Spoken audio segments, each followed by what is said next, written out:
Welcome in, everyone, to this deep dive we're going to be taking into the last 2 years of Swami Vivekananda's life. We're using excerpts from a biography by Swami Nikhilananda. Okay. And let me tell you, these years were just full of intense activity and deep reflection. Yeah.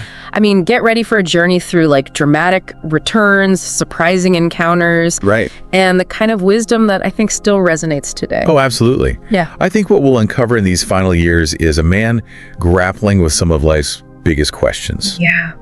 Lost purpose and the very nature of reality. And all of this while leading a spiritual movement and, believe it or not, caring for a pet antelope. An antelope. Okay, you got my attention. But first, let's rewind to 1900. Vivekananda returns to India after his second trip to the West. Right. Landing right back at the Belur Math in Calcutta. But instead of some grand entrance, he actually climbs over the gate to surprise everyone at dinner. Wow. What do you make of that? Well, I think this wasn't just a playful stunt. I think it speaks to Vivekananda's deep longing for his community, his roots. Yeah. Remember, he just spent years captivating Western audiences with his message of Vedanta. Right. But here he is scaling walls to be back with his fellow monks. That's such a good point. It shows that beneath the global fame, he was still so grounded in his monastic life. Absolutely. But this joyful homecoming is quickly overshadowed by loss. Two of his close English disciples, Mr. Goodwin and Mr. Severe, pass away, and these weren't casual followers. They were deeply devoted to his mission. Right. They were really important to him, and these deaths hit Vivekananda hard. He called them martyrs to the cause. Wow. But rather than, succumbing to grief, he used these losses to refine his philosophy further. Yeah. He saw their dedication as proof of the soul's potential. Its willingness to transcend even death in service of a higher purpose. Do you think those losses influenced his emphasis on detachment, which is a key concept in his teachings? Oh, absolutely. Vivekananda's own life was full of intense attachments, to his guru, to his disciples, to his vision for India. Yeah. But facing these deaths head on, he began to see the liberating power of detachment. Not detachment as coldness or indifference, but as a way to act with clarity and purpose, even amidst life's inevitable sorrows. Yeah, that's a profound concept, especially in today's world where I feel like we're constantly bombarded with things to cling to. Precisely. Now, even while grieving, Vivekananda makes this difficult journey to the Himalayan foothills, to the Mayavadi ashrama, to console Mrs. Sevier. Right. This was winter, his health was failing, but he went anyway. It speaks volumes about his loyalty and compassion. And this ashrama was dedicated to non-dualism, the idea that ultimately all reality is one. Right. But surprisingly, Vivekananda finds a room dedicated to the worship of Sri Ramakrishna, his own guru. Yes. How did he, a champion of non-dualism, reconcile with this seemingly contradictory practice? Well, here's where it gets nuanced for Vivekananda. Non-dualism wasn't about rejecting all forms of worship. Right. It was about recognizing the underlying unity beneath those forms. His initial reaction to the shrine was strong. Yeah. But he eventually accepted it, acknowledging the role of devotion in the spiritual journey. I see some might view this as a contradiction, but I think it shows his open-minded approach to spirituality. Yes. He understood that different paths can lead to the same truth. But did this incident suggest a struggle between his personal beliefs and the legacy of his beloved guru? Perhaps we do see glimpses of that inner tension throughout his life. Yeah. He was drawn to the absolute, the formless, but he also revered tradition and understood its power to uplift people. So we see Vivekananda wrestling with grief, seeking solace in service, and grappling with these complex philosophical questions. Right. And all of this before he even encounters that antelope. Where does his story take us next? His journey takes us on a pilgrimage to East Bengal, where he's not just visiting holy sites. Right. He's keenly observing the people, the landscape, the challenges facing India. Yeah, and along the way, he meets with influential figures like Sir Henry Cotton, a British official known for his sympathy towards Indian aspirations. Right. I mean, these conversations were likely intense. Imagine Vivekananda, fresh from his triumphs in the West, now discussing the future of his own nation with a man holding a key position in the British Raj. Yeah. These were pivotal moments, I think, in shaping his vision for India. Absolutely. It's fascinating to see how these seemingly disparate threads, personal loss, spiritual practice, political dialogues, all weave together in this chapter of his life. Exactly. And these experiences will lay the groundwork for his final message. Yeah. One focused on service unity and the power of recognizing the divine in all beings. But before we get to that, we have more travels, more encounters, and even more loss to unpack. Well, I'm ready to keep diving deeper. Let's explore what happens next in Vivekananda's incredible journey. Let's do it. We left off with Vivekananda, deep in thought and discussion about India's future. Right. It's clear these themes of service and unity are starting to crystallize in his mind. But before we get to his final message, there's another significant loss he has to face. Right. The Raja of Khetri, who had funded his first trip to America, passes away. Yes. Yeah. This was a blow that really shook Vivekananda. Yeah. You can sense a deepening awareness of life's fragility, Right. of the impermanence that underlies all things. Yeah. And it wasn't just intellectual, it was deeply personal. He'd lost friends, disciples, and now a crucial supporter. That's a lot to process. Even for someone as spiritually advanced as Vivekananda, it makes me wonder, how did he cope with these waves of grief while still pushing forward with his mission? What we see is him seeking refuge in two things: his monastic life back at Belur Math, Okay. and the solace that he found in nature, especially with animals. Right. Remember those pets I mentioned? Yes. They weren't just a quirky detail, they were a source of comfort and joy for him.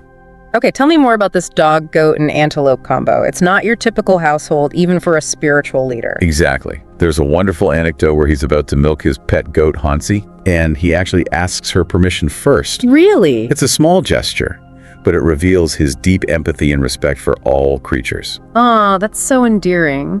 But amidst this almost idyllic life at the Math, his health continues to decline. There's a poignant line from the biography: "How strange. Whomsoever I love dies early." It almost feels like he sensed his own time was limited. There was a growing awareness. Yes, and this isn't morbid, it's a reflection of his spiritual depth. Yeah. He wasn't clinging to life, but accepting its natural course. Right. And as his awareness of his own mortality grew, so did his urgency to refine and share his message with the world. So what happens next? Does he retreat further into quiet contemplation? Not at all. We see Vivekananda throwing himself into teaching, Oh, wow. guiding his disciples, and even participating in the joyous celebrations of religious festivals at the Math, like Durga Puja and Sri Ramakrishna's birthday. Right. There's a dynamism of vibrancy, even as his physical strength wanes. I'm sensing a shift here. He's not just focused on abstract philosophy anymore, Right. but on the lived experience of spirituality. Precisely. He wants his followers to not just understand the concepts, but to embody them. Yeah. To experience the divine in every aspect of life, from the mundane to the profound. That seems like a crucial point, bridging the gap between theory and practice. But what about his message of service? When does that really take center stage? There's a pivotal moment where he's serving a feast to a group of Santhal laborers. Right. He declares, "Today I have entertained the Lord himself by feeding you." Wow. This wasn't just charity, it was a radical act of recognizing the divine in those often marginalized by society. That's such a powerful statement. He's literally putting his philosophy into action, breaking down social barriers, Yes. and challenging his followers to do the same. Exactly. This is where his earlier teachings on the inherent divinity in all beings converge with his passion for social change. Yeah. He's urging his disciples, and by extension all of us, to see service as the highest form of worship. To him, caring for the poor and uplifting the downtrodden was not separate from spiritual practice. It was the very essence of it. So we have this convergence personal loss leading to deeper detachment. Right. The joy of monastic life intertwined with the urgency of his mission. Yeah. And finally, this powerful call to action through service. What a whirlwind of experiences. What happens as we enter the final months of his life? This is where the narrative becomes even more poignant. Okay. We see a growing sense of detachment from worldly affairs. Right. A deepening of his spiritual practices, and even premonitions of his own passing. That must have been an intense time for both him and his disciples. Yes. Knowing the end was approaching, did he retreat or did he continue to engage with the world? His engagement took on a different form. He was still teaching, still guiding, Yeah. but there was a sense of urgency, a desire to impart his final lessons before it was too late. It's like he knew he had a limited time left to light the fire of his message within his followers. And what about his own preparations for death? There are stories about him studying the almanac, choosing the day for his cremation. But even in those moments, he was calm, composed, demonstrating the acceptance he had cultivated through years of spiritual practice. That's a level of self-awareness and acceptance most of us can only aspire to. So as his final days approach, what are those final lessons he imparts to his disciples? What becomes the central focus of his message? In those final moments, we see the culmination of his life's work distilled into a potent message of service and unity. But before we delve into those final teachings and the poignant details of his passing, Let's take a moment to reflect on the journey we've taken so far. Yes. From the heights of international fame to the quiet moments with his beloved animals, from the intellectual debates to the heartfelt acts of service, we've seen a man grappling with life's biggest questions and offering profound answers that resonate even today. It's been an incredible journey, and I'm eager to hear about those final moments and unravel the lasting legacy of Swami Vivekananda. But for now, let's pause and let those insights sink in. We're back, and I'm still thinking about, how Vivekananda balanced this profound spiritual understanding with such active engagement in the world. It's not like he just retreated to a cave, Right. As his end approached. Yeah, that's the beauty of his message. It wasn't about escaping the world, but about transforming it. Yeah.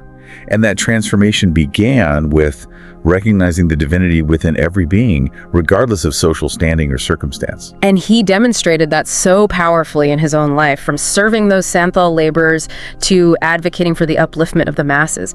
He truly walked the walk. But now, as his final days are upon him, what are those last lessons he imparts to his disciples? Yeah. What becomes the central focus of his message? Those final days are filled with these poignant moments. There's the story of him serving Sister Nivedika, his devoted disciple, her last meal. And when she objects to him washing her hands, he simply says, Jesus washed the feet of his disciples. Wow. Even facing his own mortality, his focus remained on serving others. It wasn't just a philosophy for him. It was woven into the fabric of his being. Exactly. And it wasn't just about physical acts of service. He constantly challenged his disciples to expand their consciousness, Right. to break down the barriers that separated them from others. He reminded them, he alone is worshiping God who serves all beings. That quote gets me every time. It's such a powerful reminder that true spirituality isn't about retreating from the world, Yes. but about engaging with it, seeing the divine spark in every interaction. His final day is like a microcosm of his entire life. He spends it in deep meditation, teaching Sanskrit grammar to his disciples, discussing the future of India, and even singing. Wow. It's as if he was pouring every last ounce of his energy into sharing his wisdom and love. And then in the evening, after giving final instructions to his attendant, he enters into deep meditation. Right. His breathing slows, his gaze becomes fixed, and then silence. Yeah, it's described as this peaceful transition, a conscious departure from this earthly plane. Yeah. While medically attributed to heart failure for his followers, it was Mahasamadhi, the final liberation of an enlightened soul. Can you explain Mahasamadhi for those of us who might not be familiar with the term? It's a complex concept, Yeah. but in essence it refers to the conscious merging of one's individual consciousness with the ultimate reality. Right. It's not just death. It's a deliberate transcendence of the physical limitations of the body. So in a way, he was prepared for this moment. Yes. He wasn't clinging to life, but embracing the natural flow of existence. Exactly. And that acceptance is reflected in the way his death is described. There's a sense of peace, of completion. Even Sister Nivedita, overcome with grief, receives a symbolic blessing, a piece of his ochre robe carried to her by the wind. It's a beautiful image, isn't it? A reminder that his spirit, his teachings continue to flow even after his physical body is gone. And that's the enduring legacy of Swami Vivekananda. Yeah. His body may have been cremated on the banks of the Ganga, but his message, his vision lives on the temple erected at his cremation site, stands as a testament to his enduring influence, drawing people from all walks of life to seek inspiration and guidance. It's amazing to think that even over a century after his passing, his words still hold so much power. He urged us to break down the barriers that divide us, Yeah. to recognize the divinity within ourselves and in all beings, and that message feels more relevant than ever today. It does. His teachings offer a path, a way to navigate the complexities of our modern world with compassion, understanding, and a commitment to action. He didn't just offer lofty ideals. Right. He showed us how to translate those ideals into tangible acts of service, making the world a better place. He was truly a remarkable figure, a bridge between East and West, between the ancient wisdom of Vedanta and the challenges of modern life. His life and teachings offer so much to reflect on, to learn from, and to be inspired by. So as we conclude this deep dive, let's remember his words spoken for his passing. It may be that I shall find it good to get outside my body, to cast it off like a worn-out garment. But I shall not cease to work. I shall inspire men everywhere until the world shall know that it is one with God. Those words are a powerful reminder that even in his absence, his spirit continues to work through us. Absolutely. He challenged us to not just understand his message, but to embody it, to live it, and to make a difference in the world. And that, I believe, is the greatest tribute we can pay to his extraordinary life and legacy. Absolutely. His work continues through every act of kindness, every effort to uplift others, and every moment where we recognize the divine spark within ourselves and in all beings. So as you move forward, ask yourself, how can you carry Vivekananda's message in your heart and translate it into action in your own life? Thank you for joining us on this incredible journey through the final years of Swami Vivekananda's life. We hope you've gained valuable insights and been inspired by his message of service and unity. Keep exploring his teachings and discover how they can guide you on your own unique path. I hope you like this chapter. We need volunteers and sponsors to create content with even better quality and with more variety. If you wish to join this initiative as a volunteer or sponsor, please click the links given in description below. To help us reach more viewers, please like, comment, share, and subscribe to Biography Central. Thank you for your time. It means a lot. Namaste.